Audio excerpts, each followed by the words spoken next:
Hi there and welcome to this lecture on the concept of heading and rotation.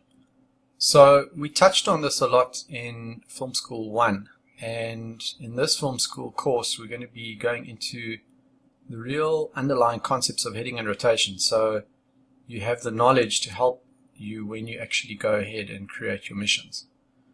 So the first thing I'm going to present is a set of animated slides that were done by Gord Frost. He is a fellow student and he is an air traffic controller and has been doing a lot of these animated slides when he teaches aviation concepts. So let's jump straight into that and you'll find that that'll also be quite useful. So the first concept is, in aviation, the direction the aircraft is facing is expressed in degrees north. Okay, so everything is relative to the north position on the compass. So north is 0, and then anything going around that will be, for example, this is 90, that's 180, 270, and then just below 360, 359. Okay, and with the Phantom 3, the heading is the direction that the camera is pointed. Now that is because the camera is in a fixed position. The camera cannot change its heading unless the Phantom itself is changing heading, unlike the Inspire where the camera can rotate independently. Great, and here we see that a rotation of 0 to 20 degrees taking place, and we can even go in an anti-clockwise direction to 320 degrees, for example, or we can go clockwise to 190 degrees. So that is examples of the heading changing.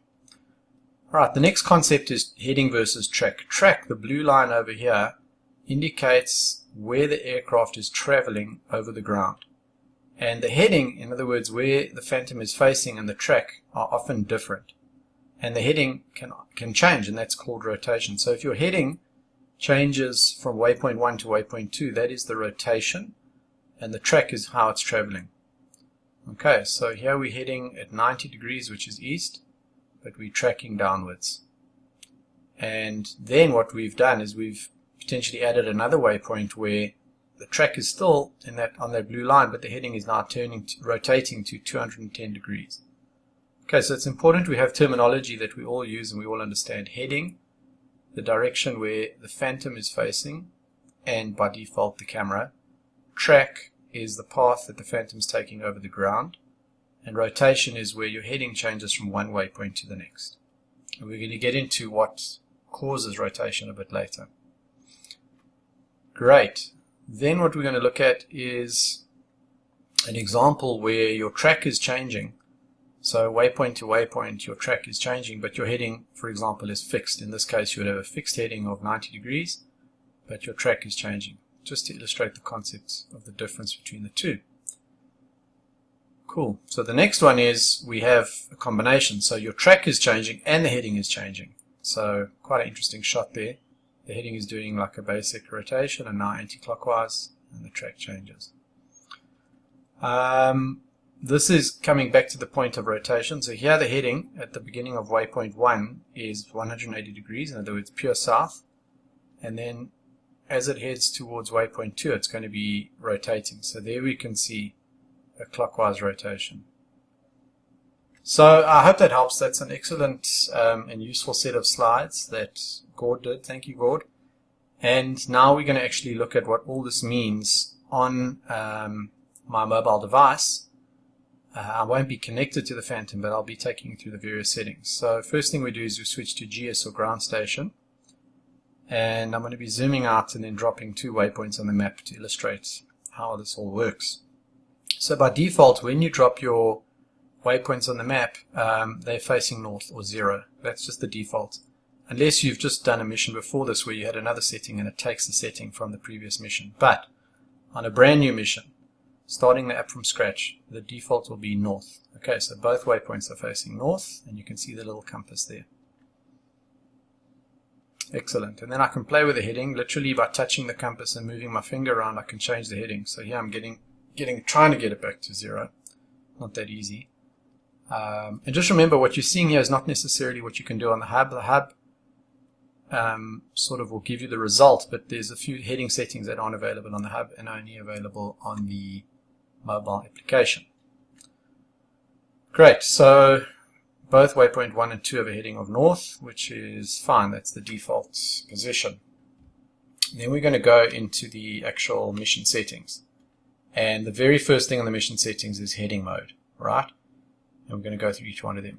So the very first one that you can choose is toward next waypoint. And as soon as I selected it, you can see that waypoint 1, the little blue lychee dude, is now facing waypoint 2. So this is great if you want to do a flyby, which we taught in Film School 1, where you're going to do a basic straightforward flight. It's a very useful setting. Just say towards next waypoint and you'll get a perfect straight line going in the direction where it's traveling. The next heading that you can choose is initial direction, and this is the direction that the Phantom is facing when you begin your mission. So that's called initial direction and is quite handy.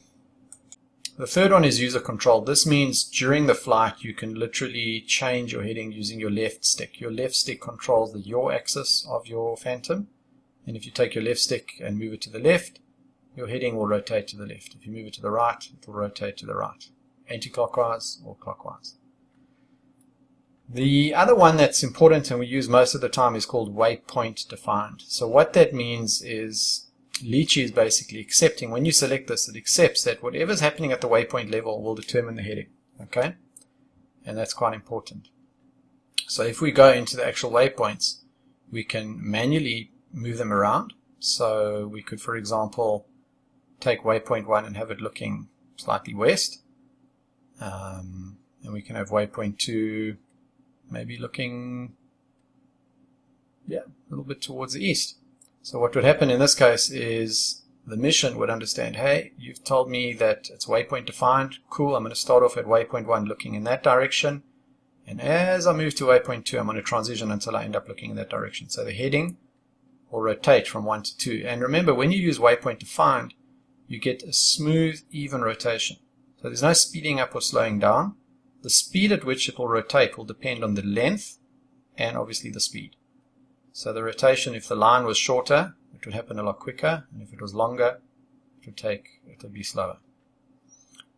Great, so that's the one thing. Then what happens if we now throw in a curveball and we put a waypoint, a point of interest on the map? No problem. Now we go into the waypoint settings again, and we go down, and all we have to do is select the waypoint to say, look at point of interest number 1. Great, so now look what's happened on the map. Go to waypoint 2 and say, look at point of interest 1. Excellent. So now both waypoints have a heading which is tracking the first point of interest. So as the Phantom flies from 1 to 2, the heading is literally going to, so the heading at this point is an angle like that. When it gets to this position, it'll be at an angle like that, and then when it gets to that position, and it'll literally rotate based on where 1 is on the map. This has got nothing to do with the gimbal, the pitch, or what some people understand to be the tilt. This is purely the heading, where the camera is looking towards. Okay. Now what's interesting is if you take that point of interest and move it around, the waypoint 1 and 2 markers, because they've been told, look at POI 1, they will just move around. They will automatically track waypoint 1. Which is pretty nifty. Okay, you'll see they do the tracking. So then what happens is, well, what happens if we put a second point of interest on the map? Okay, well, let's have waypoint 1 looking at point of interest 1, and let's set waypoint 2 to look at point of interest 2. So now if you look at the map, you'll see 1 is focused on 1 and 2 is focused on 2. Now, at this point in time, being the end of February, the tracking when you have 2 points of interest has got some issues, and I've done a whole lecture on that topic. So just to say that Lychee probably or may have already fixed this by the time you see this video, the problem might be fixed, but you don't necessarily get perfect results when you're tracking between 2 points of interest. Just something to bear in mind. But this problem may have already been fixed. We'll come back and update this lecture when it is.